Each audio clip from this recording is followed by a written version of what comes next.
التعليم الفني نهضة قادمة لمصر، صناعيا، زراعيا، تجاريا، وفندقا.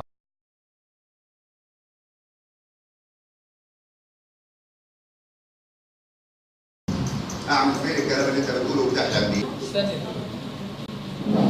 تقعد تقول مشكلات المدرسه، مشكلات المكان، 1 2 3 4 رص بس 5 مشكلات، 7 مشكلات، ماشي، برافو عليك.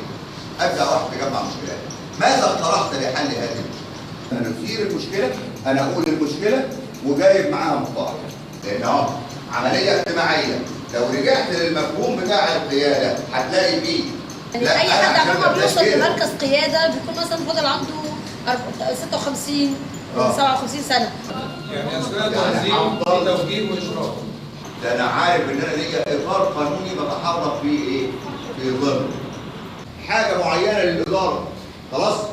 ويروح قايل الاستاذ صبحي يروح قايل لي احنا اتخذنا قرار ان احنا هنعمل كذا، لكن محتاج 70 موارد ماديه.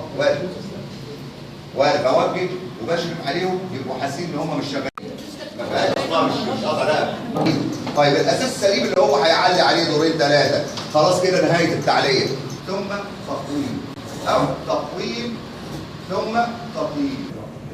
اتخاذ القرار المفروض في اخر حاجه. المفروض في اخر حاجه. متابعه ورقابه. لا ده انا خلي بالك علشان انا هنا انا كاداره فعاله. اداره فعاله. المتابعه تم فيها، برافو عليك. التعليم الفني نهضة قادمة لمصر،